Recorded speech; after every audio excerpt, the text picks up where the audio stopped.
The next 17 seconds would change Mathew Vickers' life.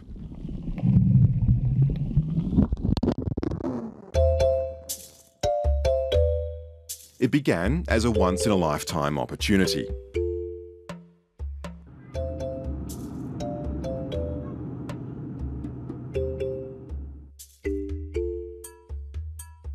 Lizard Island Research Station, 300 kilometres north of Cairns, is the forward base in the scientific battle against coral bleaching on the Great Barrier Reef.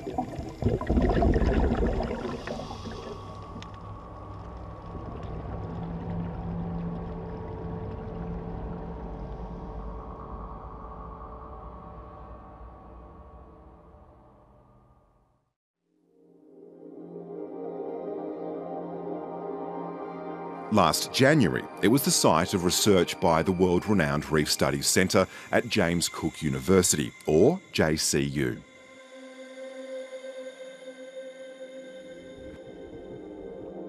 Marine biologist and avid diver Mathew Vickers, who has both studied and worked for JCU for the last 15 years, saw a window in his schedule.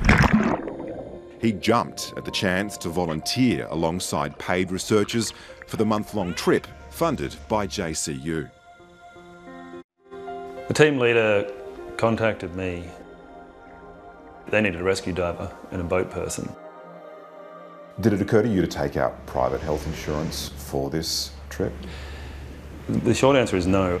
Everybody just understands that by the time you've finished going through the paperwork, that everyone's covered and everyone's insured. The university and universities everywhere rely very heavily on volunteer culture. I guess the hope is nothing goes wrong. Last January, the team was taking a break, using the opportunity to decompress, snorkelling and feeding fish at the surface.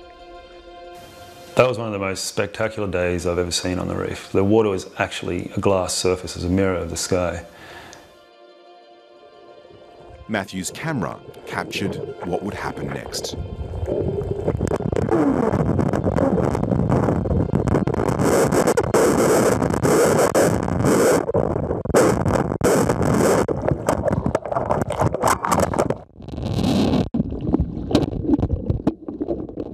You know, it wasn't terror yet, it was disbelief. So what's the first thing that goes through your mind when a 2-metre long grey reef shark takes a bite out of your arm? It's funny actually, the very first thing that went through my mind is statistically this can't be happening. Firstly, it felt like I was something like being hit by a car. It smashed me back in the water. And I just thought, this is not a real thing, this can't be a real thing. And it was over in less than a second. I looked at my arm and, well, it was bleeding to some extent, and a massive flap of skin hanging off. 17 seconds from shark bite to stumbling along the boat in my flippers. When does the pain after being bitten by a 2-metre long grey reef shark kick in? I don't think I felt anything worse. At that point, clicked up the tourniquet, and I think I said something like, it's an 8 now, it's a 9, it's a 10.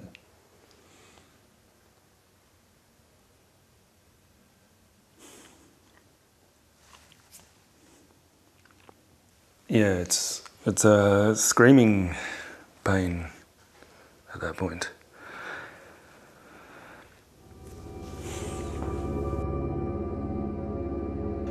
The Royal Flying Doctor Service flew Mathew to Cairns Hospital, where doctors would perform 2 operations to save his arm. His girlfriend rushed to be with him.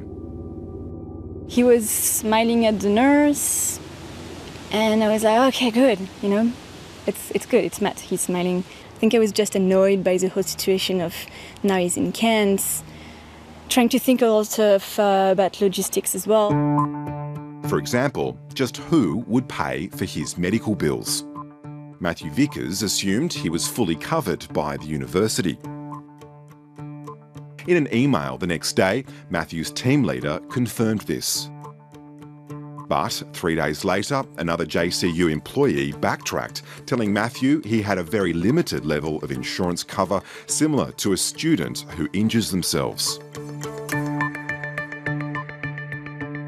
So, what began as a relatively small claim of a few $1,000s for out-of-pocket medical and travel expenses has turned into a protracted battle.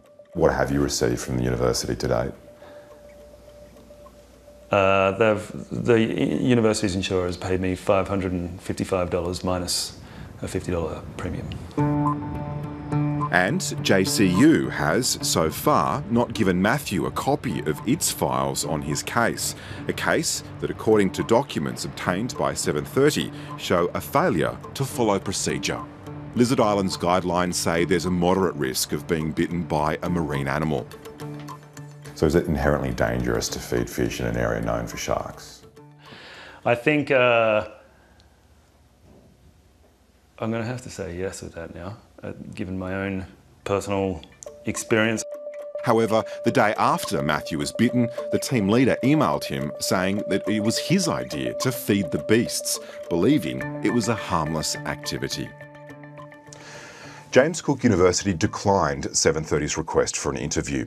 We put to them detailed questions about Mathew's claims, and in a response they said they've reviewed the incident and are considering ways they can further support Mathew Vickers, including financially. There are certain aspects of it that are irreparable. But if they wanted to make amends to me some magical how, then they would open an honest and genuine discussion about an appropriate way to treat their volunteers. Along here there were 2 rows of teeth, 22 teeth marks that were removed by the surgeons. Mathew's crowdfunding page, set up to cover his medical bills, has now raised more than 8 times what he initially wanted from JCU. And it's a warm feeling to me that my social network has been able to help me and come through for me and really take care of me when unfortunately the university decided they shouldn't.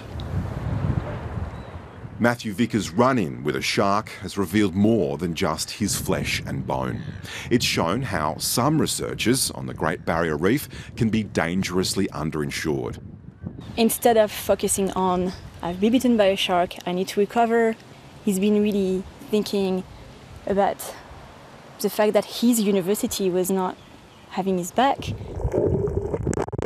They're the penultimate of form and function when it comes to being a marine predator, and they're slick, they're smooth, they're fast, they're grease, and they're quite something to see.